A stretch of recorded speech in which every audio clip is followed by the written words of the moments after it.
Hello friends, मेरा नाम जयप्रकाश शर्मा है। आत्र ब्रदर्स चैनल में आपका हार्दिक स्वागत है। दोस्तों, आज हम फिर से एक लाइव कुंडली लेके आए हैं।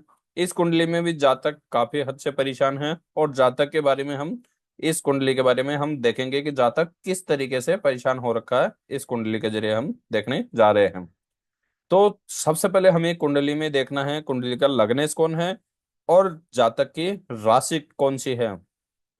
तो राशि से भी हमें एक चीज का पता चलता है, जो कि साढ़े साती चल रही है या नहीं चल रही। तो हम देखने जा रहे हैं। सबसे पहले हमें देखना है कुंडली में कुंडली का लग्नेश। इस कुंडली का लग्नेश कौन है। हमेशा कुंडली यहीं से स्टार्ट होती है, जहां एल लिखा हुआ है या ल लिखा हुआ है या लग्न लिखा हुआ होता है, वहीं से कुंडली स्टार्ट होती है। तो यहाँ कुंडली में जो नंबरिंग आ रही है वो 1 नंबर आ रहा है। 1 नंबर का मतलब है कि यहाँ 1 नंबर राशि बैठी है। 1 नंबर राशि कौन सी है। मेष राशि। राशि हमेशा फिक्स है, और राशियों का जो संख्या है वो भी फिक्स है। 1 नंबर मेष, तो मेष ही रहेगी, यहाँ मीन राशि नहीं आएगी। तो जातक की मेष राशि का लग्न है। तो यहाँ इस मेष राशि का स्वामी कौन है। मंगल देव। तो मंगल देव बैठे हैं 12 नंबर भाव में। तो जातक का जो लग्न है वो लग्नेश कौन है। मंगल देव है। अब आगे हम देखेंगे कि मंगल कैसे किस पोजीशन पे है, सही है गलत है, वो देखेंगे। पहले हम देख लिए कि इस कुंडली में जो लग्नेश है वो कौन है। मंगल देव। अब हम बात करते हैं दूसरा, कि इस कुंडली में इस कुंडली में जो इस कुंडली का जो जातक है, उस जातक का किस राशि से नाम निकाला जाए। तो वो देखने के लिए मैंने, वैसे राशि से संबंधित भी मैंने वीडियो बना रखी है, लेकिन अगर आपको यही देखना है कि अब हमने लाइव कुंडली खोल ली है, तो हमें यही पता चले कि हम इस कुंडली का जातक जो है उसका किस राशि से नाम निकलना सही है। तो सबसे मेन चीज देखनी है कि चंद्रमा कहाँ बैठे हैं। जातक इस कुंडली में चंद्रमा जहां पे भी बैठे हैं, वहीं कौन सी राशि है, वह राशि जातक की उसी राशि से जातक का नाम निकलेगा। अब वो कैसे देखेंगे, तो आओ। यहां चंद्रमा बैठे हैं 3 नंबर भाव में। और जब 3 नंबर भाव में चंद्रमा बैठे हैं, तो यहां देखेंगे कि यहाँ राशि कौन सी है। तो 3 नंबर भाव में 3 नंबर ही राशि विराजमान है। तो जातक का मिथुन राशि रहेगी। जातक के मिथुन राशि से संबंधित जातक कोई भी शुभ नाम निकाल सकता है। तो पहला चीज तो हमने देखा लगन कौन है। दूसरा, जातक की राशि कौन सी है। अब देखेंगे कि इस कुंडली से जातक को किस तरीके से समस्या क्रिएट हो रही है, या जातक को किस किस जगह से बेनिफिट मिलने जा रहा है। तो देखो, सबसे मेन चीज है कुंडली में ग्रहों का स्थित होना, कहाँ बैठे हैं, कहाँ बैठने चाहिए। ज्यादातर कुंडलियों में मैंने यही देखा है, काल सर्प दोष मैन हो गया। ज्यादातर मैंने हजारों नहीं लाखों कुंडलियां देख ली, लेकिन जहां पे भी मैं देखता हूँ सबसे पहले मेरे को कालसर्प दोष दिखता है। अब फिर वही जो कुंडली देख रहा हूँ उसमें भी सबसे पहले वही। और इस कुंडली में तो पूरी तरह है, कोई भी चैलेंज नहीं कर सकता कि इसको हम नहीं मानेंगे। क्यों। क्योंकि अब हम देखते हैं, सबसे पहले इस कुंडली में कालसर्प दोष है। ये देखो, राहु और केतु के बीच में अगर ग्रह फंस जाते हैं, तो वहां कालसर्प दोष कहला जाता है। लेकिन कई बार ऐसा होता है कि जैसे यहाँ राहु देव बैठे हैं और यहाँ केतु देव बैठे हैं, तो कुछ ग्रह यहाँ पे भी बैठ जाते हैं, तो भी हम कालसर्प दोष बोलते हैं। होता है कालसर्प दोष, लेकिन उस जगह कंफ्यूजन होती है कि आंशिक भी बोल सकते हैं और पूर्ण तरह भी बोल सकते हैं। या बाहर बृहस्पति देव बैठे हों, तो भी हम आंशिक बोल सकते हैं। या बृहस्पति देव अच्छी पोजीशन पे हैं, तो वह कालसर्प दोष विस्फल हो जाता है, नष्ट हो जाता है। तो बृहस्पति देव भी अंदर ही हैं, और चंद्रमा बाहर हैं, तो बाहर चंद्रमा है, तो मतलब शत्रु राशि में बैठे हैं। तो यहाँ पूर्ण तरह कालसर्प दोष का योग बन रहा है जातक को। जातक को कोई भी बेनिफिट नहीं मिलेंगे जब तक कालसर्प दोष का वह अपना उपयोग, इस दोष को निजात नहीं होगा, तब तक कोई भी बेनिफिट नहीं मिलने वाले। अब चलते हैं आगे। जातक, एक चीज याद रखना, जब राहु लग्न भाव में बैठ जाते हैं तो जातक के बारे में अनुमान करना बहुत मुश्किल हो जाता है। जातक किस तरीके का है कोई आइडिया नहीं लगा सकते, बहुत बारीकी से देख सकते हैं, तब जाके पता चलेगा कि जातक सही है या गलत है। तो यहाँ पहले भाव में बैठा है, तो जातक के बारे में हम ये अनुभव जल्दी से नहीं कर सकते कि जातक सही है या गलत है, क्योंकि ये राहु जब लग्न में बैठता है यानी स्वयं में बैठता है, शरीर जो तनु भाव है वहां बैठता है, तो उससे जातक के बारे में कोई आइडिया नहीं लगा सकता। जातक छुपा रुस्तम जरूर निकलता है। अब हम आगे की बात करते हैं। लग्न भाव में जो लग्नेश हैं वो हैं 12 नंबर भाव में बैठे हैं, मित्र राशि में बैठे हैं। 12 नंबर राशि मीन राशि है, मीन राशि का स्वामी कौन है? बृहस्पति देव। तो मित्र राशि में बैठे हैं, तो यहाँ सिर्फ छोटा सा दोष उत्पन्न होता है जो भी आंशिक है, पूर्ण तरह नहीं हो सकता। आंशिक है कि इसमें मंगल दोष आंशिक हो रहा है, पूर्णतः नहीं। इसको अगर कोई ज्योतिषी ये भी कहेगा कि कोई आंशिक दोष मतलब मंगल दोष है ही नहीं, तो ये भी हम कह सकते हैं। लेकिन आंशिक भी हम कह सकते हैं, क्योंकि जब मंगल देव कुछ ग्रह ऐसे हैं जहां बैठ जाते हैं तो वहां बैठते ही यह दोष उत्पन्न हो जाता है। तो यहाँ नाम मात्र का रहेगा तो इसको मानना ही चाहिए। तो सबसे पहले जातक का मंगल दोष उत्पन्न हो रहा है। अब यहाँ दोष उत्पन्न हुआ तो हो रहा है, लेकिन लग्नेश है तो लग्नेश होने के कारण इस दोष से हमें ज्यादा बेनिफिट नहीं मिलेंगे। क्यों? पहले लग्नेश है, दूसरे लग्नेश होने के बाद भी यह क्या है, बहुत वृद्ध अवस्था में है, वृद्ध अवस्था में पहुंचने वाले हैं। तो यहाँ इनका इनसे मिलने वाले हमें रिजल्ट बहुत कम ही मिलेंगे। लेकिन लग्नेश को हमेशा बलशाली होना बहुत जरूरी है। तो चाहो तो मंगल ऋण मोचन मंगल स्त्रोत का पाठ करेगा जातक, तो यह मंगल दोष से निजात भी होगा और उसका मंगल हमेशा अच्छा होगा, बलशाली होगा। लेकिन जब मंगल देव 12 नंबर भाव में बैठ जाते हैं तो वहां कुछ चीजें जातक को गलत होने लग जाती है। एक तो जातक बहुत ज्यादा आलसी हो जाता है। जातक को अगर आप कहोगे कि आप ये काम कर सकते हो, तो जातक अगर कर पाया तो ही करेगा, और उससे नहीं होगा तो वो हाथ ही नहीं डालेगा, काम करेगा ही नहीं वो। यानी इतना आलसी होता है कि उसे बहुत काम करने में बहुत जोर आता है। दूसरी चीज, मंगल जहां 12 नंबर भाव में बैठ जाता है तो जातक हमेशा अकेला रहना पसंद करता है, वो हमेशा अपने आप में ही मगन रहता है। तो ये चीज भी मंगल देव से ही उत्पन्न हो रही है। अब आगे की हम चर्चा करते हैं। दूसरे नंबर भाव में कोई भी ग्रह नहीं बैठा, तीसरे नंबर भाव में चंद्रमा बैठे हैं।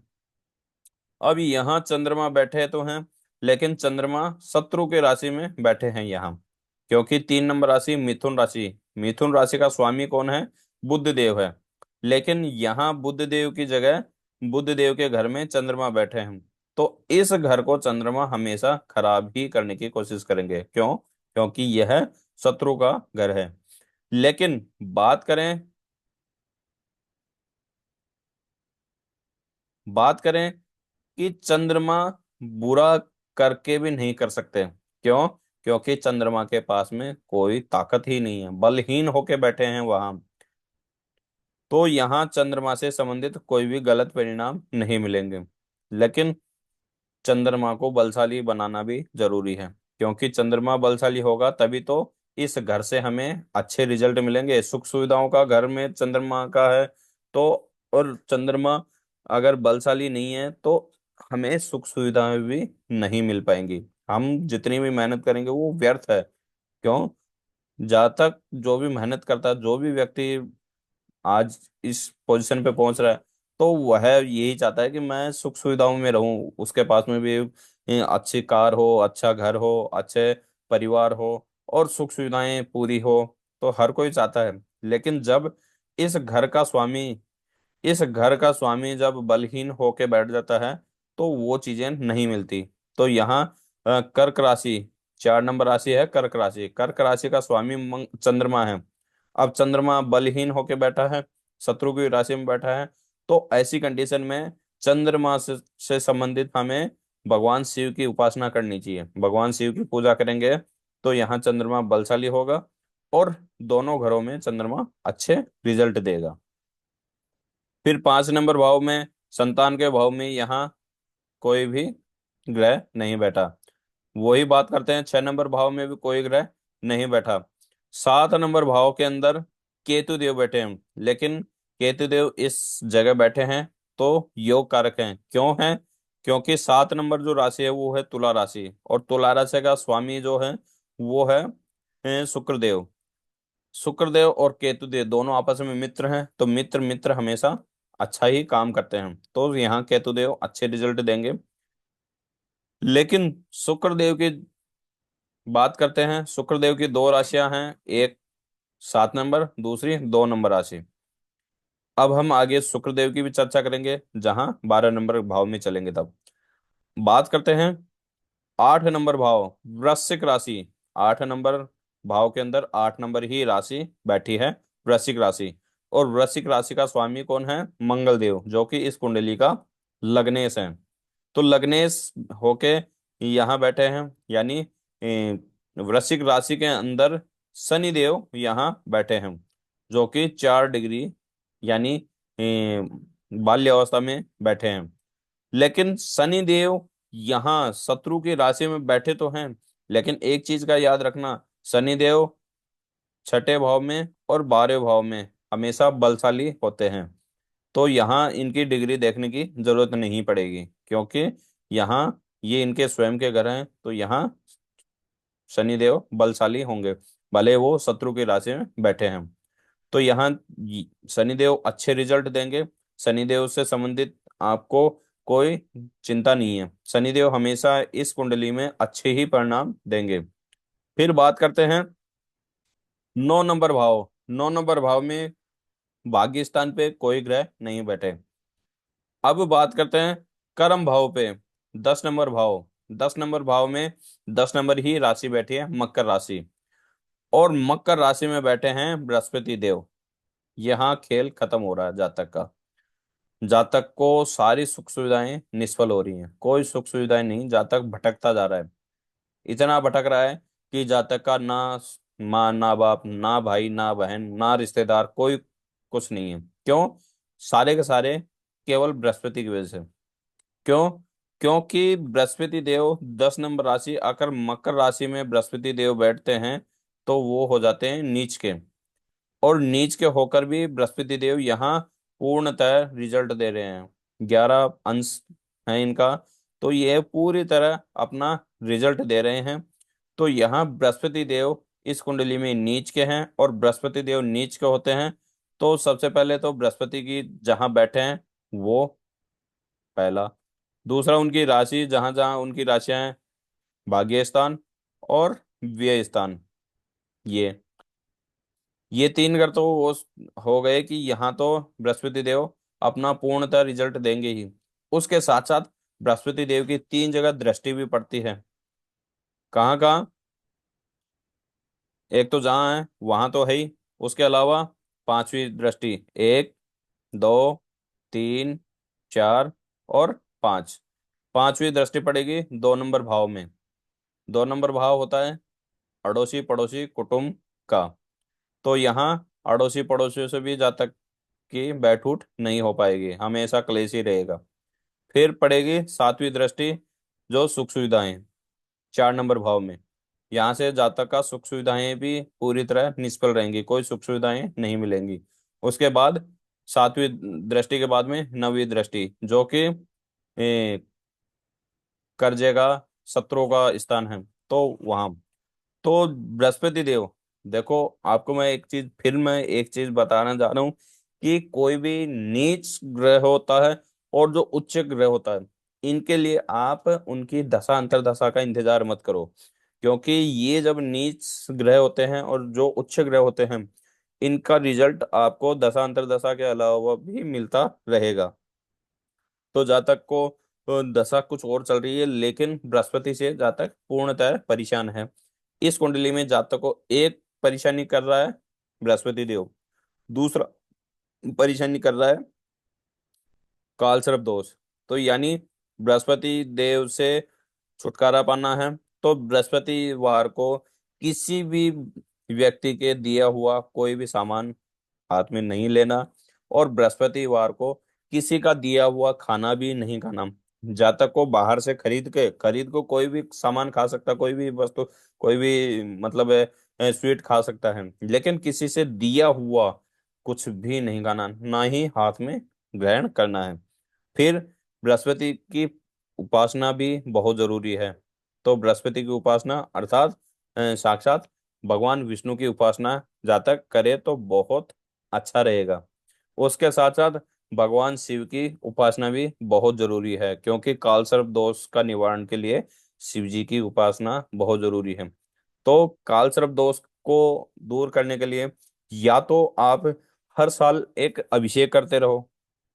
अभिषेक की पूरी विधि में भी बता दूंगा, लेकिन एक छोटा सा मैं बता रहा हूँ कि अभिषेक भी हर साल अगर करना चाहे तो अभिषेक करे। साल में एक बार अभिषेक करेगा तो उससे भी उसको कालसर्प दोष से निजात मिलेगी।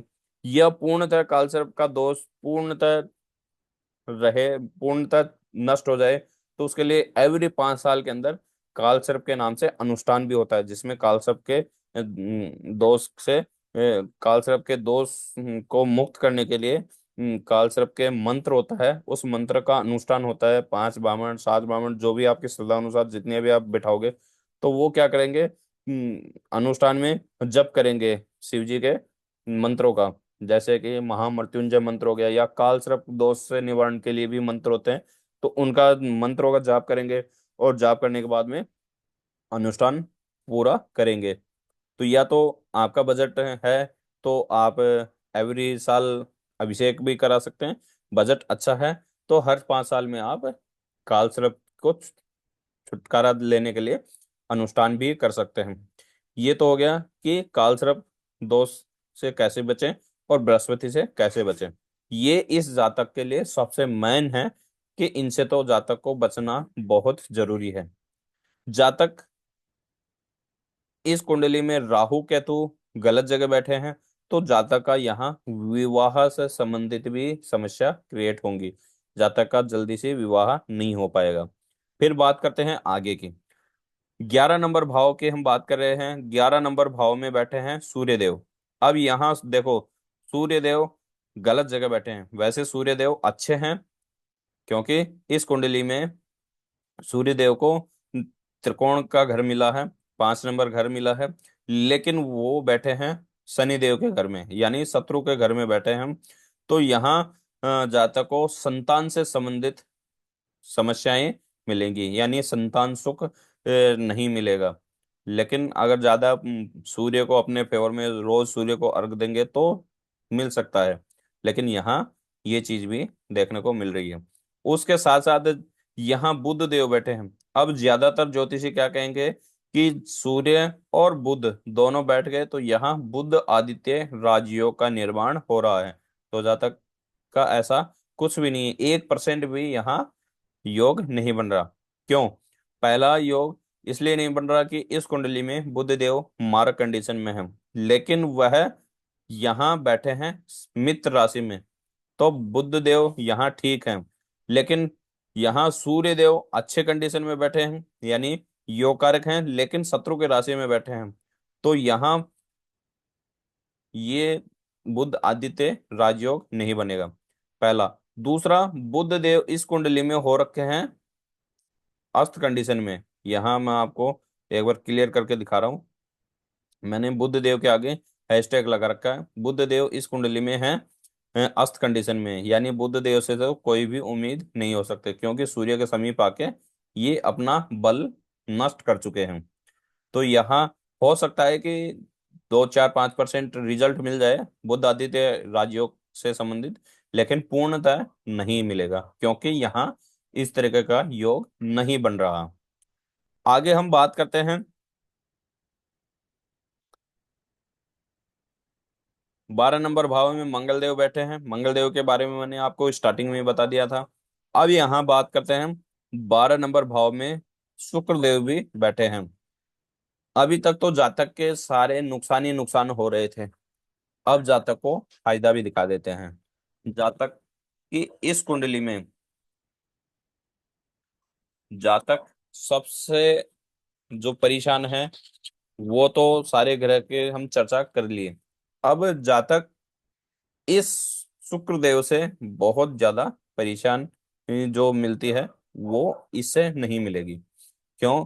क्योंकि शुक्र देव वैसे शत्रु राशि में बैठे हैं, और शुक्र देव वैसे योग कारक भी कह सकते हैं, और उदासीन भी कह सकते हैं, लेकिन यहाँ योग कारक ही कहेंगे और उच्च का कहेंगे, क्योंकि 12 नंबर भाव में शुक्र देव जब बैठ जाते हैं तो उच्च के हो जाते हैं। उच्च के होने के बाद शुक्र देव से संबंधित हमें बहुत अच्छे रिजल्ट मिलेंगे, लेकिन एक रिजल्ट गलत मिलेगा। क्यों? शुक्र देव जब उच्च के होते हैं और वह द्वादश भाव में बैठ जाते हैं, तो जातक को धोखे बहुत ज्यादा मिलते हैं। अगर ये द्वादश राशि कहीं और होती तो हम इस चीज से नहीं डरते, लेकिन द्वादश भाव में शुक्रदेव उच्च के हो के बैठे हैं, तो वहां आपको धोखेबाज ज्यादा मिलेंगे। हो सकता है जैसे एक रिलेशनशिप ऐसी होती है कि हाँ जी हम शादी करेंगे, और रिलेशन, और जब सामने वाले का मोटिव हट जाता है, तो वह किसी न किसी बात से छल कपट करके दूर हो जाता है। तो ऐसे जातक के ऐसे भी धोखे होंगे, लेकिन यहाँ जब उच्च के होके बैठे हैं, तो जातक विदेश सेटल भी हो सकता है। अगर जातक बाहर जाना चाहे तो वह बाहर भी जा सकता है। दोस्तों, इस कुंडली में मैंने जो बताया है, जिससे मेन चीज समस्या क्रिएट हो रही है, वो है बृहस्पति देव और कालसर्प दोष। जातक को इन दो चीजों का निवारण करना होगा, तभी उसको सुख सुविधाएं मिलेंगी। अदरवाइज इस कुंडली में जिस तरीके से मैंने देखा, मैंने अभी तक मैंने आपको यही चीज बताई है कि मैं दशा अंतरदशा बाद में देखता हूँ, सबसे पहले देखता हूँ लगन भाव। लगन भाव में ग्रह किस पोजीशन पे बैठे हैं, तो जिससे कि क्लियर हो जाता है कि हाँ जातक को किस तरीके से हम ट्रीट करें, क्या चीज ऐसी बताएं जिससे कि जातक को सुख सुविधाएं मिले, जातक को बेनिफिट ही बेनिफिट मिले। तो इसमें जातक को पहला कालसर्प दोष का निवारण करना है, दूसरा बृहस्पति को शांत करना है। बृहस्पति नीच कंडीशन में है। उसके बाद देखेंगे कि दशा अंतरदशा किसकी चल रही है, तो उसके हिसाब से भी हम बात करेंगे। अभी फिलहाल हम यहीं तक देख रहे हैं। दोस्तों, अगर आपको भी अपनी कुंडली इसी तरीके से दिखानी है, तो आप अपनी डेट ऑफ बर्थ मेरे को मैसेज करें। डेट ऑफ बर्थ, जन्म स्थान और जन्म का स्थान और समय जो भी है, आप मेरे को व्हाट्सअप करेंगे या कमेंट करेंगे। कमेंट करते ही मैं विद इन 2 से 3 दिन में वीडियो क्रिएट करके आप तक पहुंचाऊंगा।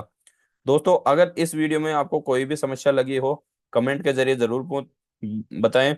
जिस भी स्टेट से आप देख रहे हैं, एक बार अपना स्टेट जरूर बताएं, जिससे कि मेरे को भी पता चले कि मेरी वीडियो कौन कौन सी स्टेट में पहुंच रही है।